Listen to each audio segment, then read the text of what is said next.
Assalamu alaikum and welcome to this week's edition of Book Bites. For this week's edition, I'm about to review and speak to social anthropologist and writer Lebohang Masango about the soft life, what she calls love, choice, and modern dating. Lebohang Masango is a stay-at-home social anthropologist, writer, poet, and children's book author. She earned her Master of Arts degree from the University of Witwatersrand in 2019 after submitting the qualitative research thesis that this book is based upon. Her research is also published in Connected Lives, Families, Households, Health and Care in Contemporary South Africa, edited by Nolwazi Makwanazi and Lenore Manderson, and Anxious Joburg, The Inner Lives of a Global South City, edited by Professor Nikki Falkhoff and Corbus van Staden with Wits University Press. Lebohang's got a wonderful and lengthy CV and review, both from the research perspective and the written perspective.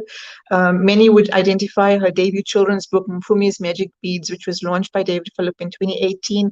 It's available in all 11 South African official languages and has received multiple awards. She is a multiple award-winning author and anthropologist, and we'll be speaking to her today about the soft life, which was really based on her thesis, and looks at this idea of the mantra of the modern soft life coach: why live a life of drudgery and overwork when you can recline in the arms of your Prince Charming? And we've heard a lot of discourse around gold diggers, sponsor, sugar baby, sugar daddy, blesser, blessee. Does this uphold the patriarchy? We're going to hear directly from the author. Welcome to the show, Labohang, and I'm so glad that I have a chance to chat to you just after reading this new publication, this fascinating research that you've put out there. Welcome to Book Bites. Hi, Shafinas. Thank you so much for having me. I'm really looking forward to our conversation today. Well, to jump right in, I mean, there's a lot of discourse around blesser, blessee, and it's so easy to pick out those words and say, well, is this about like the soft life in terms of, is this a thing? Is it a trend? Let's break it down for our audiences. Tell me about your primary motivation for interrogating this topic.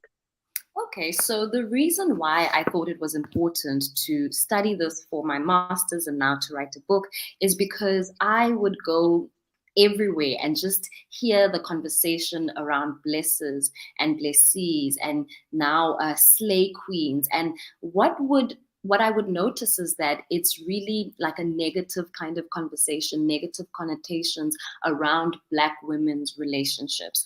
There isn't any space, it seems, especially in the media, to just approach these kinds of topics without the shaming, without the degradation as well. And so I wanted to just investigate about young people, young women and their relationships, and is there space for these relationships to be looked at without those negative connotations of illness, of people who sleep with men for money. That's usually what is spoken about. And I think I got to a point where I thought, but that can't be it. I think there's more to be said.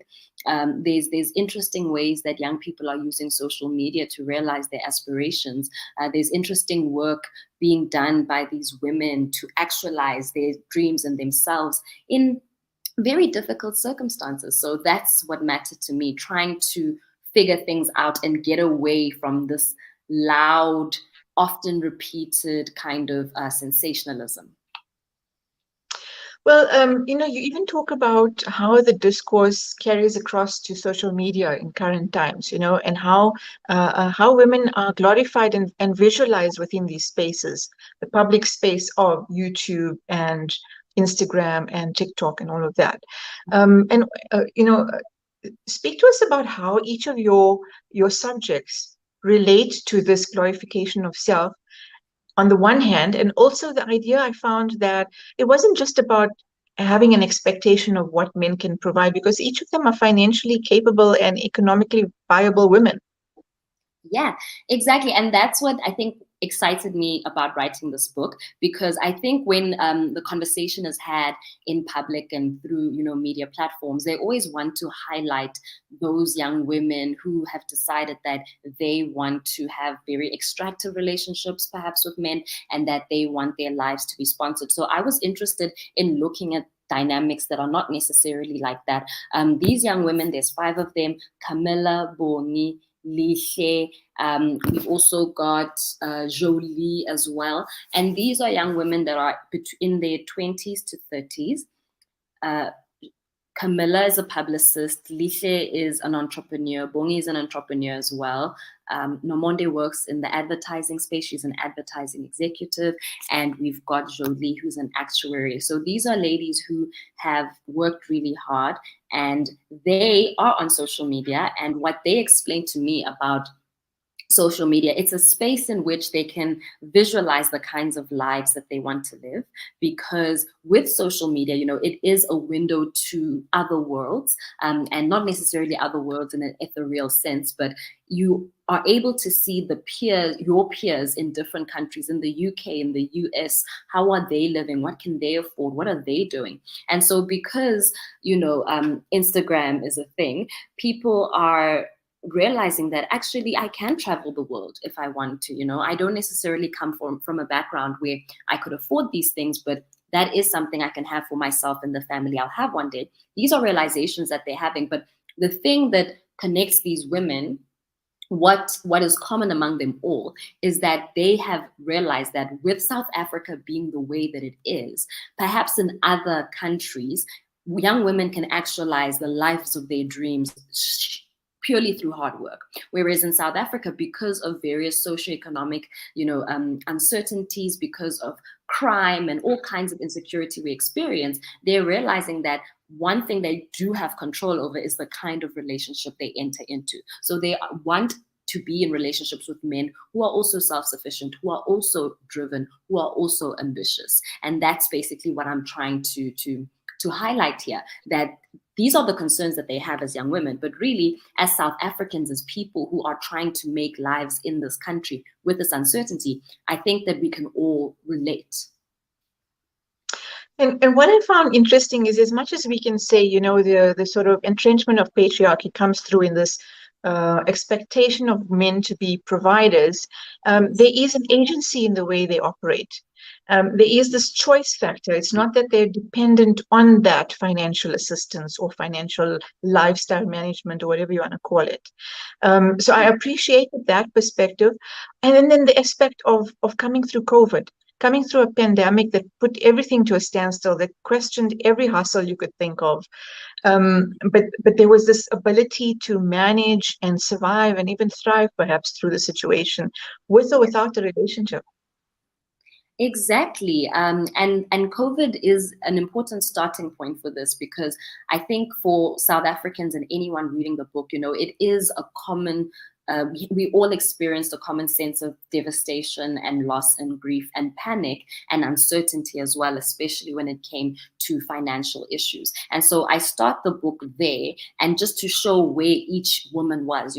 They were grieving, they were going to work and having to deal with management that was not treating the virus as seriously as they ought to have, and they felt that they were in danger. Some were having to take taxis to work and, dealing with the fact that the taxis weren't necessarily adhering to protocols in some instance. And so these young women are going through COVID, but it is also at the time that COVID is happening in South Africa where soft life comes to the mainstream. It had existed before, but I think it really became something that so many people began to embrace. And for me, it was so bizarre to realize that this is a time when people are losing so much. Every day, every week, people are losing so much. And yet there was this push and this drive towards opulence, luxury. And it was quite incongruent in my mind, because it's like, but where is this opulence and luxury coming from when the economy is on a downward spiral because of COVID? But because of the aspirationalism of social media, aspirationalism always triumphs on particular kinds of platforms, such as Instagram. That will always be there, it will always triumph. And so the young women and other young people were able to make a way and to still actualize the kinds of lives that they wanted, regardless of the pandemic. And even if the pandemic slowed things down, for them it was just a temporary or minor setback, and they would be able to get back on track again. And you're right. I think you mentioned something about how their relationships weren't depending on their relationships to get them through, because these are self-sufficient, capable young women, and the relationship was always seen as something that's additional to what they are able to do for themselves. And traditionally, there's a stereotype that is entrenched, the idea that a financial dependence comes of these sort of relationships. And so that's why I enjoyed that you were able to break that, smash those stereotypes in many ways. This idea that there's almost a parasitic relationship when the roles are gendered. But there's also a kind of celebration in a way of the expectations upon different gendered counterparts in a relationship. I found that thematically come through in some ways because of the power with which each of the women speaks and makes choices to remove themselves from a relationship if they don't see meeting certain needs. But let's move a little and talk about, we've spoken about women's participation in their relationships, in their marriages, in each of your cases. But let's talk about that intersection of violence and being in a situation of potential financial dependence, especially when there's uncertainty.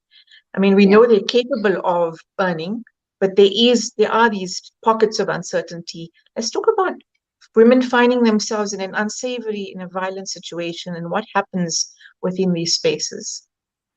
So that's an interesting question, because what I chose to do, because there is a chapter that I address violence and vulnerability, and I've called it sex work gevaar. And the reason why I named it that is because in the same way that historically white supremacists and racists would use the swart gevaar to bait and to create, to intensify racism to use for their own needs and for their own wants, is the same way I find it being held over women's heads, especially Black women's heads, when they articulate that they would like to be in particular kinds of relationships where they have partners who contribute as much as they do, especially financially, or even more in some instances. Then one of the first things that is wielded against them is the threat of violence. And so what I do with the chapter is I actually speak to each of the 5 women and I ask them to recount the violence that they've experienced. And what I found very interesting is that none of them had experienced, only one of them had experienced violence with a partner. And in that instance, it was when a partner, they were in an argument and a partner pulled out a gun and put it, I think, on the table. And that's when she chose to end the relationship and she left. And that was the one instance of violence from her partner. From everyone else, there was, she was in a meeting with her property advisor and he violated her in one of those meetings. There was another one who had to sleep at her friend's house and her friend's partner's friend violated her.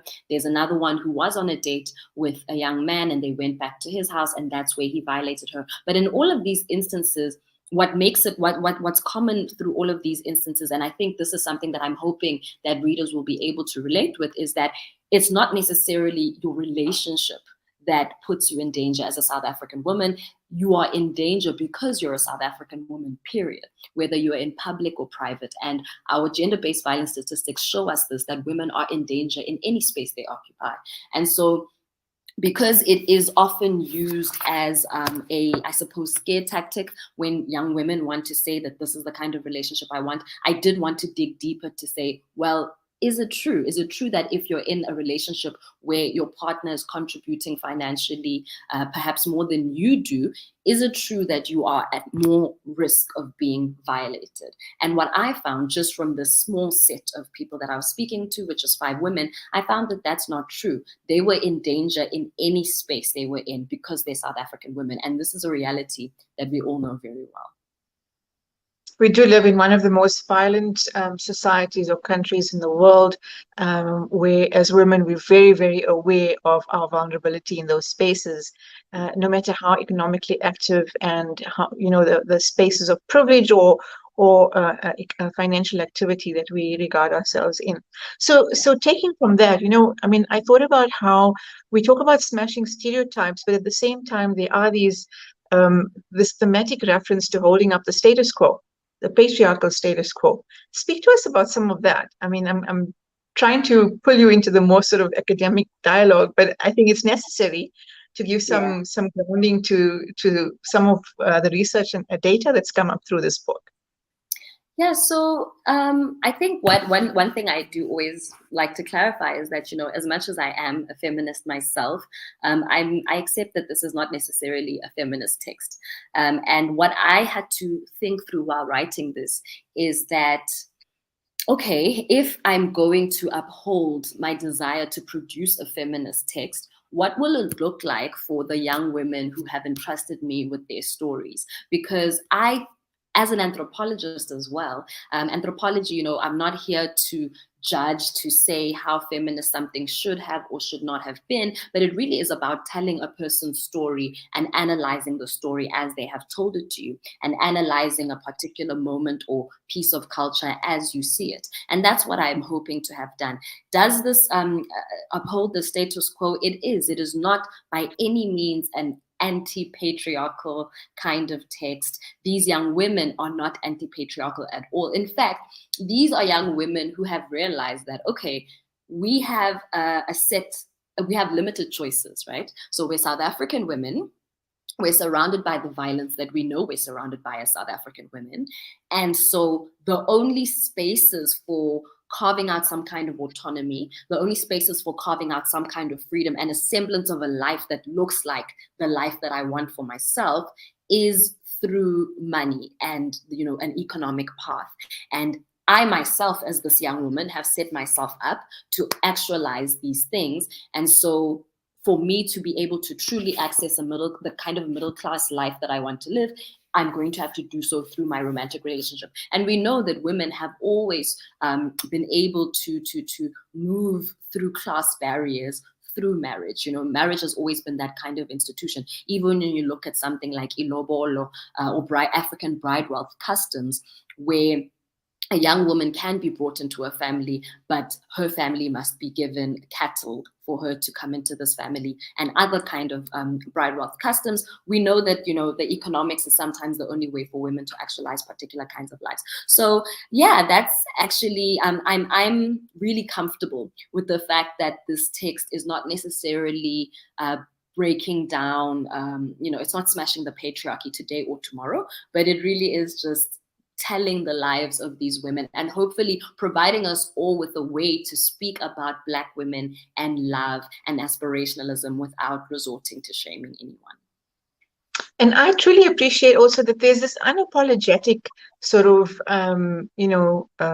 feel that and sort of statements, I suppose, to say that this is what we want. They want loving relationships, as we all aspire or want, and that we straddle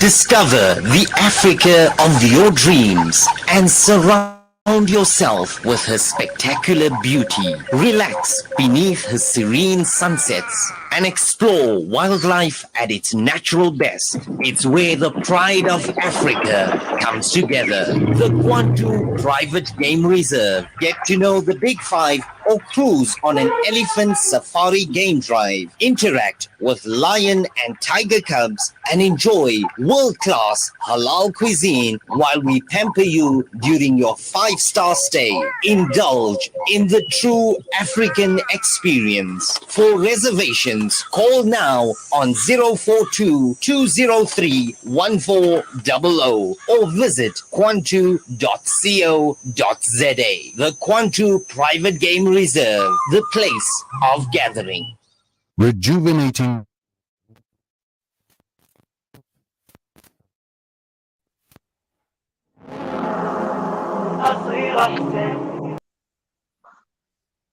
I apologize. I seem to have gone offline there. But so what I was saying is, in South Africa, we are studying the line between our traditionalist cultures and modern life as we know it. And you've presented this beautifully through these subjects. And like I said, unapologetically, they live culture and have the agency to make their choices and live their lives in very sort of empowered ways. Let's talk quickly about choice freedom. You talk about choice freedom, and does it compromise the broader project of women's liberation? I know that you're not on a big feminist drive here, but I mean, at the same time, these questions have come up while I was reading, and I'd love to hear directly from you. Okay, well, to be honest, of course it does, it really has its limits. I think it's Shelley Budgeon who's written about choice feminism and its limitations. And I do agree, it does have limitations because, what's happening, I think also with the brunt of capitalism that so many people are bearing, and with how unsustainable it feels to be your best every day, and to aim to be your best and try to attain a sustainable kind of lifestyle. These are very difficult things. And I think a lot of young women are actually checking out of the project of trying to bring down the patriarchy and actually just trying to say, well, this is the world that I live in now. These are the constructs that I live among. And I need to try and make a life, or I need to try to not exhaust myself. I think a lot of people are checking out of particular kinds of politics because of an exhaustion that is setting in. But just going back to your question about whether it compromises the larger project of women's liberation, I mean, absolutely. There was a moment when I entertained the fact that this could perhaps be revolutionary, but I've since rethought it, and it does not help the project of women's liberation at all. Like, truly, it doesn't. What do you anticipate for the course of this research? You've now made this research available to the public. What is your anticipation, and how do you believe it will be? I know it's being newly launched, so what's the experience being so far, and what's your anticipation for engagement on this material? Okay, so far it's really been received warmly, and I'm so grateful for people's reaction to it, because people are loving different aspects of it. People are letting me know that it's quite relatable, that they love that it's such a quick read, which I also love as well.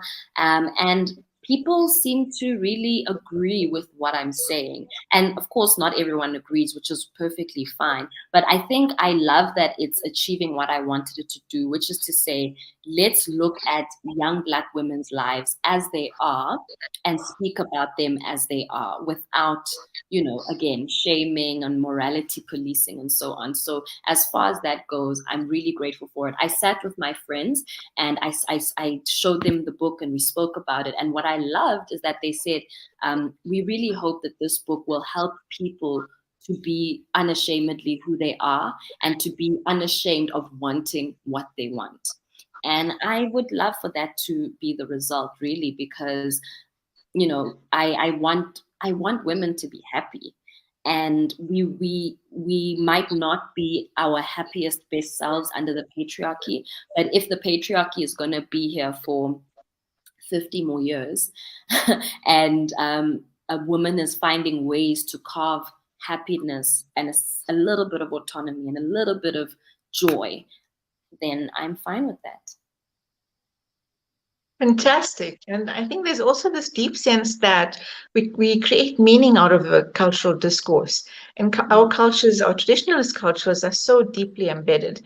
But there are these spaces, and the kind of agency shown even by your small subset already gives a sense that women are reclaiming the space in their own way, while very happily engaging cultural and modern perspectives, whatever that might mean from there.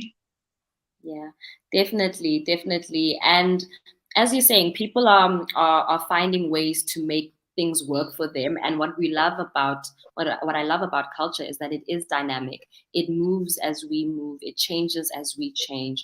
And so I love that women are finding ways, like I said, to be happier. And if, for instance, this December, it's about to be the festive season, so many women are going to have to go home and be among family and take part in gendered labor, very domestic gendered kind of labor. And this is something that my friends and I speak about all the time. And it's like, okay, you could decide that you are rebelling and you're not going to be chopping all the carrots and all the vegetables, and you're because you're perhaps a feminist and you don't want to be engaging in this kind of labor while men sit.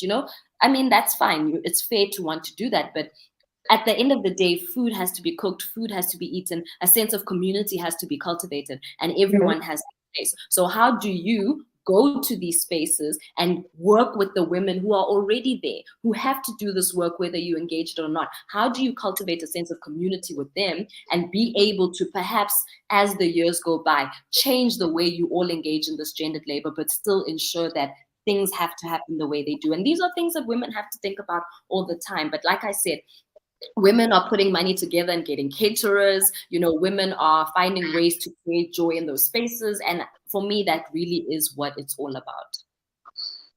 Lebohang, thank you so much for, on that note, giving us your time. But also, I love that you're ending on this perspective of creating a sense of community, which is exactly what it's about. Women in the sisterhood has been at the forefront of creating these circles.